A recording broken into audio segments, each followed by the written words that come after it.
निवडणुका जवळ यायला लागलेल्या आहेत आणि निवडणुका डोळ्यासमोर ठेवून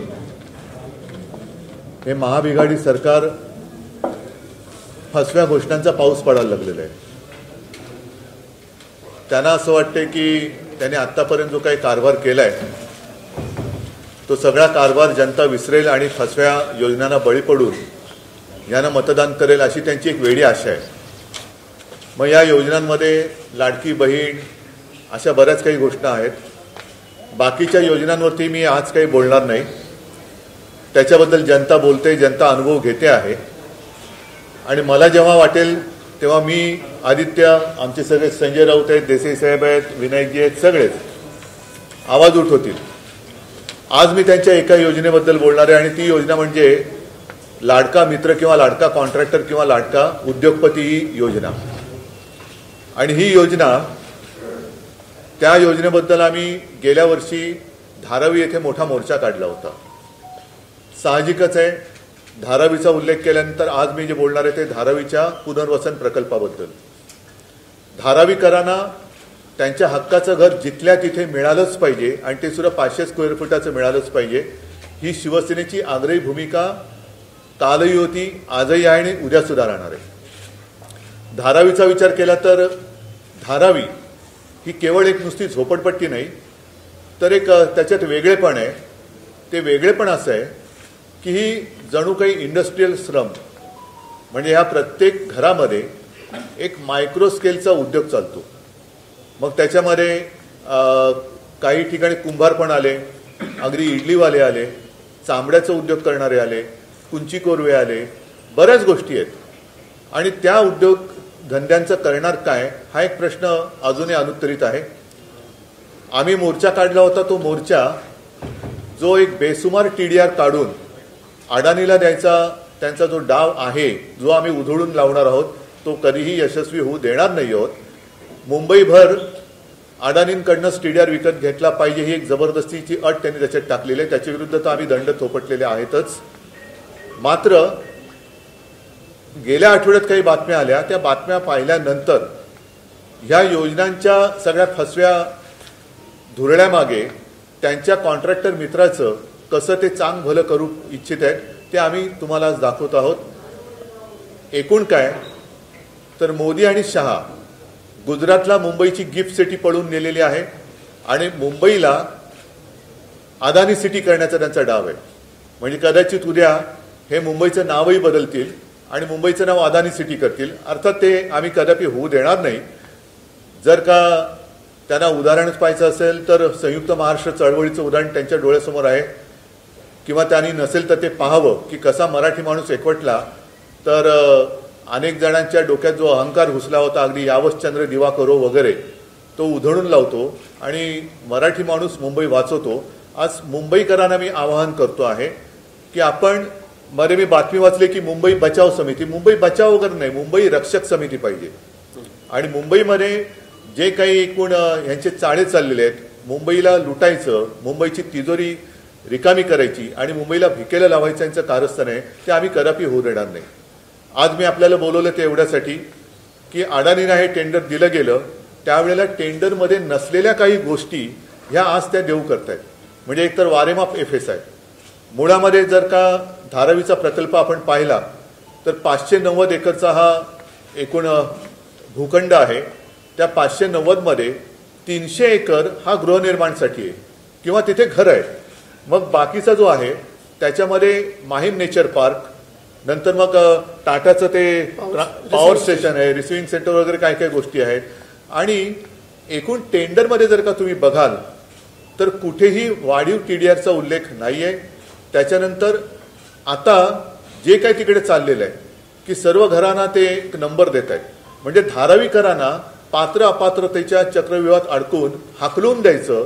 आम्ही एकाही धारावीकराला तिथून जाऊ देणार नाही। आम्ही प्रत्येक धारावीकराच्या मागे उभं राहू, पण पात्र अपात्रतेचा निकष लावून धारावी रिकामी करायची आणि मग रिकामी केलेली ही धारावी अदानीच्या घशामध्ये अलगद जाईल की जिकडे पुन्हा भूखंडाचा श्रीखंड ओरपाले हे सगळे तयार। मुख्य मुद्दा काय आहे की हे सगळे जे काही कारस्थान आहे ते मुंबईचं नागरी संतुलन बिघडवण्याचा हा डाव आहे. नागरी संतुलन, आपण मानसिक संतुलन बोलतो, मानसिक संतुलन बिघडलेली माणसं आपल्याला माहिती आहेत कोण आहेत, काय काय करतायत. काही जणांच्या मानसिकतेला सुद्धा बुरशी आलेली आहे, त्याच्यामुळे अशी सगळी माणसं आहेत ती याच्या मागे आहेत. नागरी संतुलन मी एवढ्यासाठी म्हणतोय की त्यांनी जी काही जागा 590च्या वरती मागितलेली आहे, 540 एकर, म्हणजे मुळामध्ये बघा की धारावी 590 एकरची आहे. प्रत्यक्ष टेंडरमध्ये सुद्धा धारावी नोटिफाईड एरियामध्ये जे काही लागेल सहकार्य ते सरकार करेल असं नमूद केलेलं आहे. आणि त्याच्यात काही गैर आहे असं माझं म्हणणं नाहीये, कारण प्रत्येक प्रकल्पाला जर काही सरकारकडनं सहाय्य आवश्यक असेल तर ते दिलं गेलं पाहिजे, याच्याबद्दल दुमत असण्याचं कारण नाहीये. पण आता पात्र अपात्र हे ठरवताना नंबर एवढे वाढवायचे की आता त्याच्यामध्ये हा प्रकल्प होऊच शकत नाही, मग आम्हाला अधिकची जागा पाहिजे. आता ही अधिकची जागा कोणती, तर कुर्लाची मदर डेअरी आहे, दहिसरचा टोल नाका ज्याच्याबद्दल विनोद घोसाळकरनी आवाज उठवलेला आहे, मुलुंडचा टोल नाका आहे, त्याच्यानंतर मुंबईची मिठागृह आहेत. अनेक ठिकाणी जवळपास आम्ही माहितीच्या अधिकारामध्ये या 20 जागा आहेत त्याची यादी आहे. हे माहितीच्या अधिकारात मिळवलेले हे संपूर्ण हा कागद आहे. आणि त्याच्यामध्ये अनेक जागा, म्हणजे मातृदुग्ध शाळेची कुर्ल्याची तुम्हाला म्हटलं तसं अनेक ठिकाणी अंदाजे क्षेत्रफळ माहिती उपलब्ध नाही, कुठे 21 एकर, 46 एकर, 18 एकर, बऱ्याच ठिकाणी माहिती उपलब्ध नाही. एक तर महत्वाचा प्रश्न काय आहे की धारावीचा आराखडा कोणाला माहिती आहे का, धारावी नक्की कशी विकसित होणार आहे हे माहिती आहे का, ह्याचा कुठेही उल्लेख नाहीये.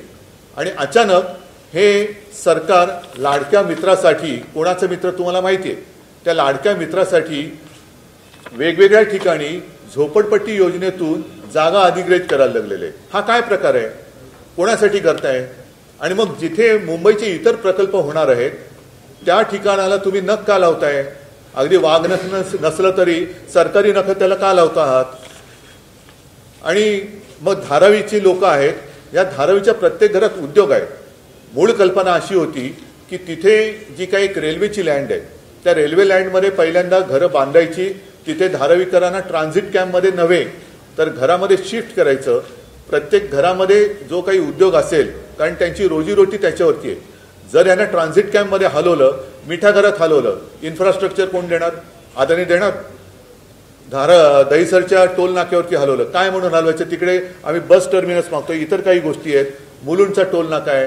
म्हणजे जिथे मुंबईचे इतर प्रकल्प आहेत, जे मुंबईच्या एकूण जे आपण इन्फ्रास्ट्रक्चर म्हणतो त्याच्यासाठी गरजेचं आहे, तिथल्या जागा ह्या अदानीच्या घशात घालायच्या. तिथल्या धारावीचा TDR, पुन्हा ह्या जागांचा TDR काढणार, कारण तिकडे गेल्यानंतर ही काय जागा अदानी सोडणार नाही. मग इथे ही किती काय धारावीकर राहणार, तोपर्यंत त्यांच्या उद्योगधंद्याचं काय होणार, त्यांच्या रोजीरोटीचं काय. इडलीवाले, म्हणजे आज शहराला मोठ्या प्रमाणावरती जी काही इडली पुरवली जाते तिथले बरेचसे इडलीवाले बाबूराव तिथे आहेत, चामड्याचे सुद्धा बरेचसे उद्योग तिकडे आहेत. त्याच्यानंतर कुंभार आहेत, कुंची कोरवे, अनेक गारमेंट बनवणारे आहेत, कोळीवाडा आहे. ही लोक तुम्ही ट्रान्झिट कॅम्पमध्ये हलवल्यानंतर तुम्ही त्यांना घरं, एक साधारण म्हणजे इथली झोपडपट्टी आहे, ती झोपडपट्टीतनं चांगली घरं द्यावं ही योजना असताना तुम्ही इथल्या झोपडपट्टी धारकांना उचलून त्यांना पात्र अपात्रेचा निकष लावून मिठागरात किंवा इतरत्र पुन्हा झोपडपट्ट्यांमध्ये फेकणार. मग धारावी तुम्ही अदानीच्या घशात कशी घालणार. आणि मला असं वाटतं जर एकूण टेंडरचा अभ्यास केला, हे 200 पानाचं टेंडर आहे, 189, या टेंडरचा अभ्यास केला तर याच्यामध्ये कुठेही आज देऊ केलेल्या सोयी सुविधांचा उल्लेख नाही. म्हणजे ही मोठी फसवणूक आहे. म्हणजे इतर त्यावेळेला ज्यांनी टेंडरमध्ये सहभाग घेतला होता त्यांच्यापैकी कोणीतरी जर का कोर्टात गेलं तर हे टेंडर रद्द होऊ शकतं. आणि आमचं म्हणणं आहे की अदानीसाठी जर तुम्ही मुंबईची विल्हेवाट लावणार असेल तर टेंडर रद्द करा. धारावीकरांना तिथून उचलून कुठेही मिठागरात किंवा कुठेही टाकता येणार नाही. जर अदानीला इकडे जमत नसेल तर अदानीने सांगावं की मला हे जमत नाही, त्यांनी टेंडर सोडून द्यावं, पुन्हा टेंडर काढा. आणि त्याच्यामध्ये एकदाच काय ते तुम्ही स्वच्छ, पारदर्शक, हा त्यांचा शब्द आहे, पारदर्शकपणाने टेंडरच्या किंवा निविदेच्या अटी तटी शर्ती त्यांना देण्यात येणाऱ्या सोयी सुविधांचा उल्लेख करा. पुन्हा नव्याने टेंडर काढा. आणि धारावीकरांना तिथून आम्ही हाकलू देणार नाही.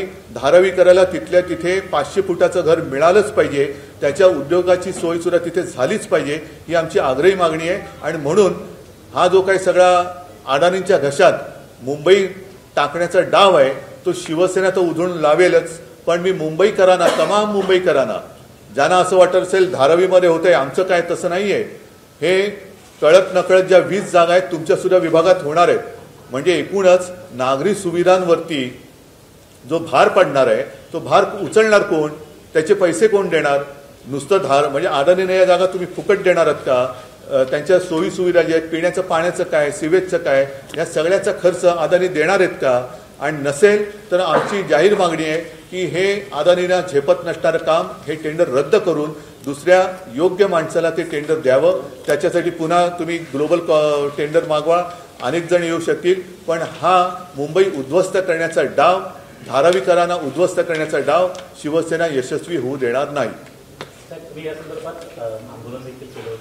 हो, पुन्हा आंदोलन करण्याची आता वेळ आलेली आहे. नाही, कोर्टात जाण्याचं आम्ही ठरवलेलं नाहीये. माझं म्हणणं असं की याच्या विरुद्ध जर कोर्टात गेलं तर हे टेंडर रद्द होईल. कारण याच्यामध्ये कुठेही जो जास्तीचा TDR जो म्हटलेला आहे त्याचा उल्लेख नाहीये. आणि हा TDR म्हणजे कित्येक फुटाचा अजून त्याचा हिशोबच लागत नाही किती TDR त्यातनं जनरेट होणार आहे. तो केल्यानंतर तो सगळा TDR बँक, ह्या बँकेचा मालक अदानी होणार. दुसरं हे मागे मोर्चात विषय झालेले आहेत.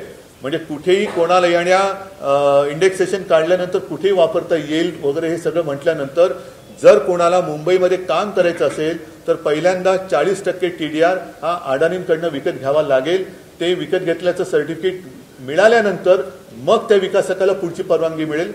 परंतु अडाणीने जर का एखाद्या परमिशनसाठी महापालिका किंवा तिथल्या UD वगैरे डिपार्टमेंटकडे परवानगी मागितली आणि 15 दिवसात त्याचं होय नाही उत्तर आलं नाही तर परवानगी गृहीत धरून अडाणीला मात्र काम सुरू करण्याची परवानगी त्याच्यात दिली गेलेली आहे. याच्यात नाही, एकूण नंतरच्या याच्यात हा सरळ सरळ मोठा भ्रष्टाचार आहे. तुम्ही म्हटलं की यामध्ये टेंडरमध्ये या सर्व गोष्टी नाही आहेत, कोणत्या निकषावर या इतर जागा ज्या आहेत त्या दिल्या जात आहेत तेच तर आम्हाला प्रश्न पडलाय. म्हणजे लाडका कॉन्ट्रॅक्टर, लाडका मित्र, लाडका सूटबूटवाला ही योजना तुम्ही आणले का. मग बाकीच्या नाही सुविधा का नाही दिल्या. आणि टेंडर काढताना या गोष्टी टेंडरमध्ये का नव्हत्या टाकल्या. जसं पहिल्यांदा टेंडर काढलेलं त्याच्यात रेल्वे लाईन नव्हती. रेल्वे लाईनमध्ये सुद्धा जेव्हा मला तेव्हा माहिती दिली गेली होती त्यावेळी माहितीनुसार रेल्वेच्या जागेमध्ये, आता ती म्हणतात लीजवरती दिलेली आहे, ते लीजचं आणि रेल्वेचं ते हा विषय वेगळा आहे. पण तिकडे घरं बांधून देऊन ज्याप्रमाणे BDD मध्ये ट्रान्झिट नाही, घरं दिल्यानंतर मग ती जागा रिकामी करून तिथे नवीन इमारती किंवा बांधकाम सुरू करायचं. बरं, धारावीबद्दल एक तुम्ही पूर्ण धारावी म्हणून काय टाउनशिप म्हणून काय आहे की नाही. शाळा कुठे होणार आहे, हॉस्पिटल कुठे होणार आहे, उद्यानं कुठे होणार आहेत, कुंभारवाडी कुठे असतील, कोळीवाड्यांचं काय करणार, चामड्याचा चर्मोद्योग जो आहे, नंतर तुम्ही जे कपड्याचं आहे ते म्हणाला ते तर ह्याचा कुठेच उल्लेख नाही. आराखडा कुठे. उद्धवजी, तुम्ही म्हणालात की तुमचं म्हणणं आहे की हे जे टेंडर काढलेले ते नियमबाह्य आहे. टेंडर नियमबाह्य नाहीये. आत्ताच्या सोयी सुविधा ह्या नियमबाह्य आहेत. अवाजवी ज्या काही गोष्टी दिल्या जातात, भविष्यात जर तुमचं सरकार आलं तर पुन्हा नव्यानं हे टेंडर स्क्रॅप करून नव्यानं टेंडर प्रक्रिया राबवून काही नवं धारावीकरांना नाही. हे तुम्ही होय, आमचं धारावीकरांना वचन आहे की तुम्ही आहात तिथेच, म्हणजे धारावीमध्येच तुम्हाला तुमच्या हक्काचं घर आम्ही देऊ.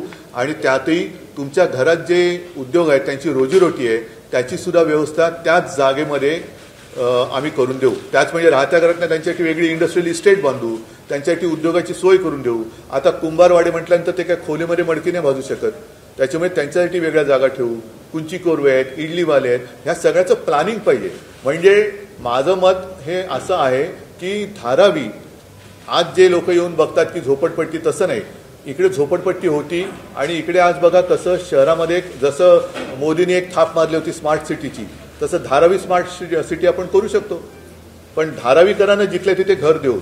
आज धारावीकरांना हाकलून द्यायसाठी सुद्धा मुंबईचं नागरी संतुलन, ज्या काही सेवा सुविधा आहेत, इन्फ्रास्ट्रक्चर आहे ते बिघडवून तुम्ही कोणाला मिठागरात, म्हणजे पुन्हा पर्यावरणाचा प्रॉब्लेम आला.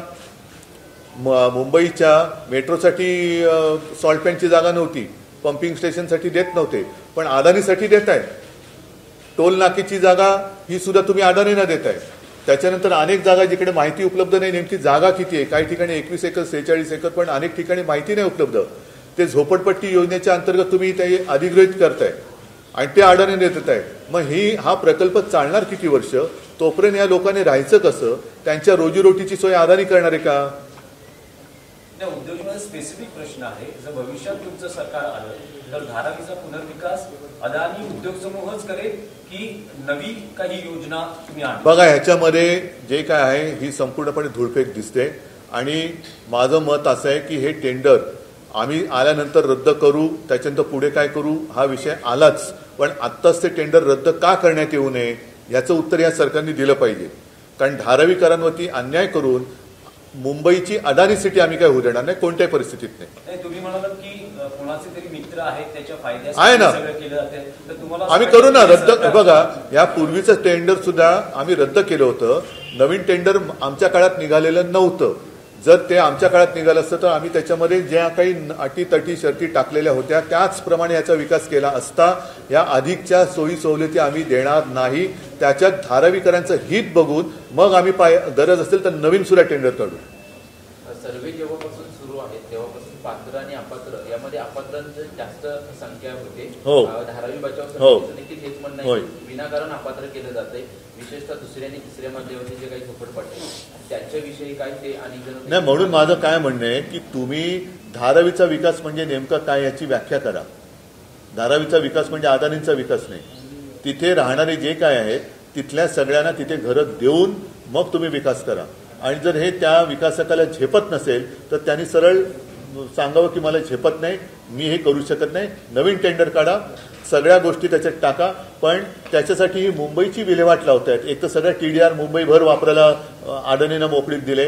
ह्या धारावीकरांना हाकलून देऊन, मी हाकलून हा शब्द मुद्दामून वापरतोय, हाकलून देऊन दुसऱ्या झोपडपट्ट्यांमध्ये म्हणजे मिठागरामध्ये तुम्हाला काय वाटतं टॉवर बांधून देणार त्यांना? एकतर मिठागरं म्हणजे पर्यावरणाचा विषय आला. त्याच्यामध्ये तुम्ही सांडपाण्याची सोय कशी करणार? पिण्याचं पाणी कोण देणार? ह्या सगळ्या वस्त्या अशा विखरून टाकल्यानंतर आज जी धारावी आहे ती विखरून टाकायची, त्यांच्या रोजीरोटीची वाट लावायची, तिकडनं त्यांना हाकलून दिल्यानंतर पुन्हा हे तिकडे येऊन राहू शकतील का? आणि म्हणून माझं मत असं आहे की जर अडाणीनं झेपत नसेल तर टेंडर रद्द करा. पण ह्या मुंबईची विल्हेवाट लावणाऱ्या गोष्टी आम्ही होऊ देणार नाही.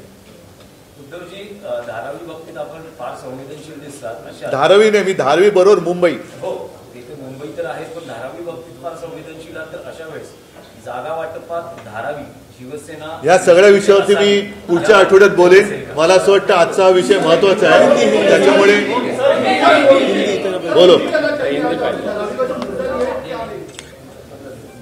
धारावी का मुद्दा मैंने आज नहीं लिया है. आप सभी को याद होगा पिछले साल हमने धारावी मतलब क्या है? धारावी सिर्फ नाम नहीं है. धारावी में रहने वाले जितने सारे लोग हैं उनके लिए हमने एक मोर्चा भी निकाला था. और उस वक्त भी जो हमारी मांग थी आज भी वही है कि हर एक धारावीकर जो है उनको वहीं पर जहां वो रह रहे हैं वहां कम से कम 500 स्क्वायर फुट का घर मिलना ही चाहिए. और साथ ही साथ धारावी एक ऐसी झुग्गी झोपड़ी है, झोपड़पट्टी है कि शायद उसको हम कहें इंडस्ट्रियल स्लम. हर घर में उद्योग चल रहा है. वहां पर कुछ क्या माने चला कुंभार भी है, वहां इडली बनाने वाले लोग भी हैं, चर्मकार भी लोग हैं. सारे लोग अपने अपने घर में अपनी रोजी रोटी का इंतजाम कर रहे हैं. उनका क्या होगा?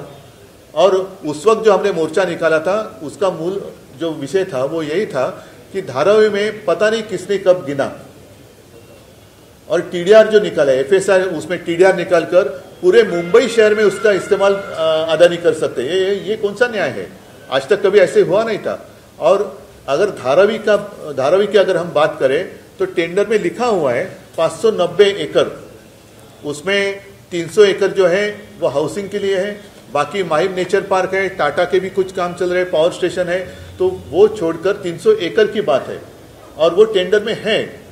अब इतने दिनों के बाद अचानक मैंने पेपर में सुना, पढ़ा, टीवी पर देखा, सुना अदानी जी को और मुंबई में 540 एकड़ की जरूरत है. मतलब 1000 एकड़ जमीन चाहिए. क्यों चाहिए? और वो भी जमीन जहां पर मुंबई के बाकी सारे प्रोजेक्ट आ रहे हैं, खासकर दहीसर का टोल नाका है, मुलुंड का है, कुछ सॉल्ट पैन है, कुर्ला की मदर डेयरी है, सब अदानी की जेब में. क्यों? ये तो कानूनन नहीं है. नियम के अनुसार नहीं हो रहा है, टेंडर के बाहर की ये बात है। और इसलिए हमारी मांग है कि धारावी से एक भी व्यक्ति हम उनको बाहर नहीं जाने देंगे, और अगर अदानी जी से ये नहीं हो रहा है तो उन्होंने सरेंडर करना चाहिए, रीटेंडर करो, सारी बातें जो आप देना चाहते हो, क्योंकि उस वक्त जब टेंडर निकला था तो और भी कुछ लोग रहेंगे, तो उन्होंने अब अदालत में जाना चाहिए कि ये सारी चीजें अगर उस वक्त होती तो हमारी भी बात कुछ अलग होती। और फिर से टेंडर निकालो, ग्लोबल टेंडर निकालो और उसमें ट्रांसपेरेंसी रखो, आने दो सबके सामने टेंडर, आने दो सबके सामने, जो आप उनको देना चाहते दे दो, और टेंडर से दोबारा बुलाओ, और जो भी काम करने के लिए सक्षम व्यक्ति होगा उनको ही दे दो। अदरवाइज जो अभी नाटक जो चल रहा है, लाडली बहना लाडली, ये वैसे लाडला दोस्त लाडला कॉन्ट्रैक्टर ये नहीं चलने देंगे हम, और मुंबई की बर्बादी हम नहीं होने देंगे। सर, मुंबई को अडानी सिटी बनाने की तैयारी चल रही है, किन ग्राउंड्स को लेकर आपको लगता है कि वहां जहां बीकेसी है, मनमोहन जी की सरकार थी तो वो गिफ्ट सिटी वहां आने वाली थी, जिसका हमने स्वागत किया था। अब वो खैर गिफ्ट सिटी तो मोदी जी ने गुजरात में लेके गए, वो अब गुजरात को गिफ्ट सिटी और महाराष्ट्र को अदानी सिटी दे रहे वो, तो हम ये नहीं होने देंगे। मुंबई की जो पहचान है वो मुंबई ही रहेगी, उसको हम अदानी सिटी में बदलने नहीं देंगे, और इसके लिए आंदोलन की जरूरत नहीं, सारे मुंबई के इकट्ठे होते तो ऐसी बात हो जाएगी। ठीक है, चलो धन्यवाद, जय हिंद, जय महाराष्ट्र। एबीपी माझा, उघडा डोळे बघा नीट।